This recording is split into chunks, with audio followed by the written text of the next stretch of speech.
जी बिस्मिल्लाहिर्रहमानिर्रहीम। मेरे काबिल इज़्ज़त एहतराम सहाफ़ी साथियों, अस्सलाम वालेकुम। बहुत अफसोस से हमने एक दफ़ा फिर अपने मुतालबात के हुसूल के लिए आपको ज़हमत दी है। बदकिस्मती कि हमारी हुकूमत इतनी बेहिस है कि जब तक शोर मचा कर इनके कान ना पाड़ जाएं, ये आवाज़ सुनने के लिए तैयार नहीं होती है। हम एक दफ़ा फिर अपने मसाइल अपने प्रेस क्लब के दोस्तों के ज़रिए हुकाम में बेहिस तक पहुंचाना चाहते हैं, जिनमें अक्सर मसाइल सरकार की नाअहली तासुब की वजह से फ़रोग़ पा रहे हैं। हम साहिबाने इक़्तिदार से मुतालबा करते हैं कि ये मसाइल सुने और इनका तदारुक करने की कोशिश करें, वरना अवाम राह रास्त कदम उठाने पर मजबूर होंगे। देखिए,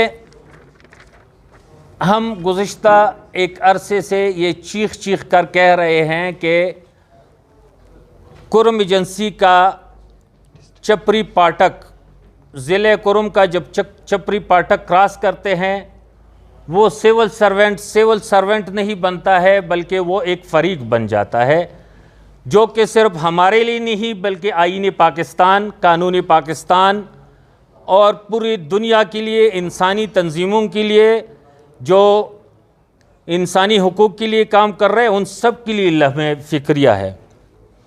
हम देखते हैं,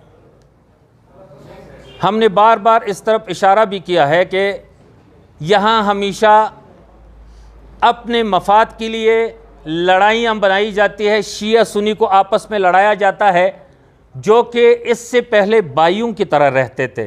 हमारे आपस में रिश्तेदारियाँ थी, लेकिन जब से कुछ नादीदा ताकतें, मैं बल्कि नाम यहाँ अगर ले लूँ तो कोई ये मज़ायका नहीं होगा कि जनरल ज़ियाउल हक़ के आने के बाद ये बिल्कुल यकसर ये चीज़ तब्दील हो गई और ये फ़िरक़वारियत की तरफ चली गई। हमारी जो ये स्ट्रेटेजिक अहमियत है, इस वजह से यहाँ पे फ़िरक़ावाराना फ़सादात के अलावा कोई और रंग दे नहीं सकता है। इसी वजह से यहाँ पे जो अब भी ऑफिसर भेज दिया जाता है, चाहे वो सिविल सर्वेंट है, चाहे वो एफसी का है, चाहे वो भी किसी भी इदारे का है, उसको पहले कान में यही सुना दिया जाता है, सिखा दिया जाता है कि आपने वहाँ जाके ये काम करना है। ख़ुसूसी तौर पर जब सिविल इंतज़ामिया का किरदार हम देखते हैं तो ये बहुत शर्मिंदगी वाला किरदार है। कभी भी इन लोगों ने हमें इंसाफ नहीं दिया है, सुतीली मान जैसे सलूक किया है, बल्कि एक दुश्मन जैसा सलूक किया है। और मौजूदा सिविल इंतज़ामिया को जब हम देखते हैं तो ये तो जब से आए हैं कुर्म एजेंसी को जहन्नम बना दिया है। इन्होंने कुर्म एजेंसी के बासियों के लिए ना अहले सुन्नत के साथ कोई अच्छाई वाला काम किया है, ना अहले तशय्युअ के साथ, बल्कि ये कुर्म एजेंसी को एक जहन्नम बनाना चाहते हैं। दूसरी तरफ देखते हैं, एक तवील तारीख़ है एफसी का। अभी मैं इधर से गुज़र रहा था तो जब मैंने देखा कि ये जो दीवार गिरा दिया गया है, इस दीवार के अंदर घर नहीं है, ये किसी कमांडेंट का घर नहीं है, बल्कि यहाँ पे खेत है जिसमें गंदम बोए गए हैं। वो गंदम अगर यहाँ इस दीवार के कोई करीब गया तो एफसी ने उस पर फायरिंग की। एक नहीं 2 दर्जन से ज़्यादा लोग ये यहाँ से शहीद हो गए, अवाम पे फायरिंग की गई, जो कि बहुत अफसोस की बात है। और लोगों को ये दिखाया जा रहा था कि ये घरों पे पथराव कर रहे थे, हालांकि ये घर नहीं थे, ये खेत थे। और साथ जब हम देखते हैं इस इलाके में है, जिस इलाके पे ये मामूर है, वहाँ पे जब हम जाते हैं तो ये लोकल मसाइल में ये इन्वॉल्व हो जाते हैं, वो फ़रीक बन जाते हैं। बिल्कुल ताज़ा तरीन मिसाल में इससे पहले नहीं जाता हूँ, पहले जितनी भी मसाइल इन्होंने की है, कर्नल उमर ने हमारे कितने लोग शहीद किए और उसको बजाय इसके कि उसका कोर्ट मार्शल करते, उसको प्रमोशन दिया गया। हम भरपूर मजम्मत करते हैं इस फैसले के कि उस कातिल को जो इन्होंने प्रमोशन दिया, उसके बजाय उसको कोर्ट मार्शल करना चाहिए था, उसको जेल भेजना चाहिए था कि एक गंदम के खेत की वजह से 2 दर्जन से ज़्यादा लोग उन्होंने शहीद कर दिए। दूसरी बात, जो हम देखते हैं ताज़ा जो लड़ाई हुई है, ये मुकबल और अलीज़ई की लड़ाई को जब हम देखते हैं तो ये मुकबल और अलीज़ई की लड़ाई बालिशखेल की ज़मीन से तवज्जो हटाने के लिए यह किया गया। और उसमें क्या किया कि मुकबल की तरफ जो एफसी वाले बैठे हुए थे, जो पाठक थे, उन ही लोगों ने इनको उकसाया कि इस ज़मीन पे इन लोगों पे फायरिंग करो। हालांकि ये चीज़ आपके जहन में होनी चाहिए कि मुकबल के अभी 280 घर ऐसे हैं कि जिन पे 1983 में कोर्ट ने डिमोलिश ऑर्डर किया है। 1983 से लेकर आज तक वो एक घर भी मिसमार नहीं हुआ है।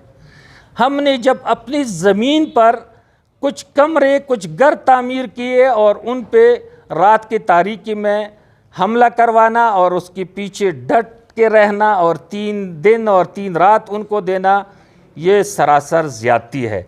और उस कमीशन में जो लोग दिए गए हैं, हम बाकायदा पश्तो का जो रिवाज है, जिस तरीके से एक कमीशन बनाया जाता है, हम वो कमीशन वो कागज़ात माल के रूह से देखें कि अगर ये उनके बनते हैं तो हमें बिल्कुल इतराज़ नहीं है, ये उनके हैं। अगर ये उनके नहीं बनते हैं तो ये यकतरफा जो इस वक्त कमीशन बना है, हम ये भी मुस्तरद करते हैं। दूसरी बात जो हम करते हैं कि एफसी को हमने कर्नल उमर के इस गनावनी, इस बेगैरती के बाद हमने अक्सर मुस्तरद कर दिया था। एफसी हमें मंजूर नहीं है, अगर मंजूर है तो वो उसी इख्तियार के अंदर रहते हुए अपना काम करे। तीसरी बात, हकदार को हक मिलना चाहिए, चाहे वो सिविल सर्वेंट हो, चाहे वो पुलिस हो, चाहे वो फ़ौज हो, चाहे वो एफसी हो। उसके अंदर तूरी बंगश कबीले का जो भी हक है वो कमा हक हो, उसको मिलना चाहिए। चाहे भर्ती होती है, यहाँ ऐसा भी हुआ है कि यहाँ पे भर्ती हुई है, बाहर से लोग आए हैं जो कि यहाँ पे लाए गए थे किस काम के लिए, कि वो घर बनाए, वो प्लस्तर करे। वो चारसदा और मर्दान के लोग भी भर्ती किए गए हैं हमारे कोटे पे, जो कि हम मुस्तरद करते हैं।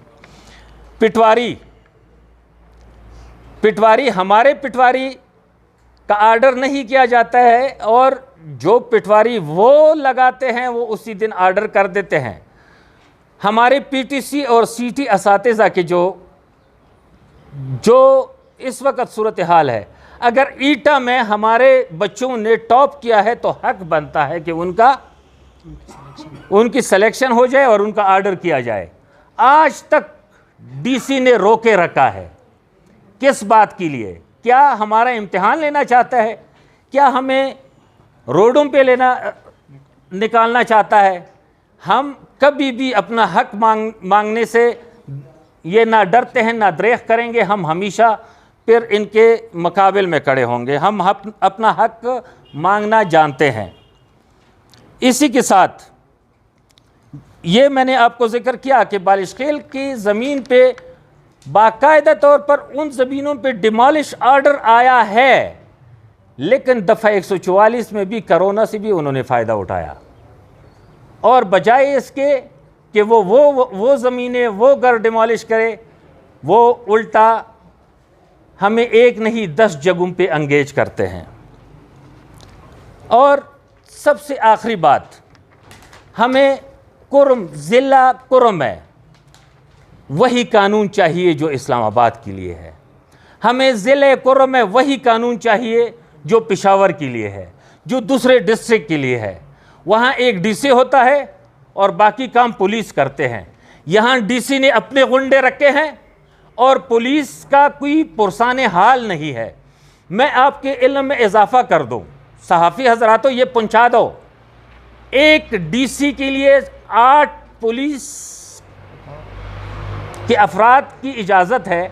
हमारे डीसी के पास 32 तो बाकायदा है, और इसके लिए 100 से ज़्यादा लोग वहाँ पे काम कर रहे हैं। इसी तरह ईसी के पास 8 है, और वो उसके पास देखें वो भी 30-35 से ज़्यादा है। एक तहसीलदार के पास भी 15-20 से ज़्यादा लोग काम कर रहे हैं। बाकी अगर इनके देखा जाए तो 300 के करीब लोग इनके साथ है और 200 पूरी कुर्म में पाठक और बाकी इंतज़ाम चलाने के लिए है। तीसरी अहम बात, जो हमारे वो अफसरान जो कुर्म ज़िले कुर्म से ताल्लुक़ रखते हैं, मुख्तलिफ़ जगहों पे वो सर्विसेज करते हैं, उनको ट्रांसफ़र किया जाए। वो पुलिस अफसरान को इधर लाना चाहिए। वो कुर्म ज़िले कुर्म में लाके ट्रेंड अफसरान यहाँ आके वो पुलिस की मदद करे। हमें एक निज़ाम चाहिए, डीसी के अपने गुंडे, पुलिस के अपने लोग, एफसी की अपनी मनमानी और फ़ौज एक ऐसा इदारा है कि जो मुल्क को चलाते हैं, लेकिन एक दायरा इख्तियार है, एक तरीक़ेकार है। उस दायरे इख्तियार के अंदर रहते हुए हर इदारे को काम करना चाहिए। अपने दायरा इख्तियार को क्रॉस किसी को भी नहीं करना होगा। हम आज जो इकट्ठे हो गए बालिश खेल, हम आज जो इकट्ठे हो गए शुर्की के लिए इकट्ठे हो गए, शुर्की का जो मसला है ये बहुत अभी डिमांड में भी आपको बता दिया जाएगा। लेकिन शुर्की का मसला जो हम देखते हैं तो शुर्की का मसला कोई आम मसला नहीं है। इस शुर्की के इमाम बारगाह को शहीद करना, वो अगर तुम्हारे कैमरे 15 किलोमीटर तक लोगों को नोट करते हैं, आपका कर्नल साहब ये कहते हैं कि मखीज़े में अगर कोई घर से बंदा निकलता है तो हमें पता चलता है कि कौन है और क्या कर रहा है, तो फिर शुर्की तो तुम्हारे पास 500 कदम पर है, 500 गज से भी करीब है, तुम वो नहीं बता सकते हो कि ये किसके है। अब 20 दिन गुजर गए, 21 दिन गुजर गए हैं।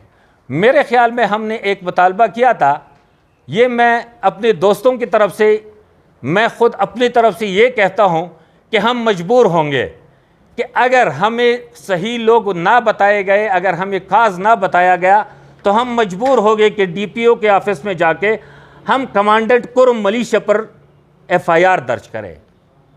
ये हम हक रखते हैं। अगर तुम हमारे शुर्की के, अगर तुम हमारे कुर्म के रखवाले हो और अगर तुम हमें मुजरिम नहीं दे सकते हो, तो हम फिर ये इख्तियार, ये हमारे साथ भी ये वो है कि हम जाके डीसी ऑफिस में आपके ख़िलाफ़ एफआईआर दर्ज करें। इंशाअल्लाह हमारे जो दोस्त आपके सामने मुतालबात पेश करेंगे, ये वही मुतालबात है जो इससे पहले भी हमने पेश किए हैं, लेकिन ये सिर्फ याद दहानी हम करा रहे हैं। हम ये हमारा आखिरी प्रेस कॉन्फ्रेंस नहीं है, हम आगे भी जाएंगे, हम पेशावर तक भी जाएंगे, हम इस्लामाबाद तक भी जाएंगे और अपना हक मांगने के लिए जब तक सांस में सांस है हम जो है नहीं बैठेंगे, हम तकेंगे नहीं, हम आगे बढ़ेंगे इंशाअल्लाह।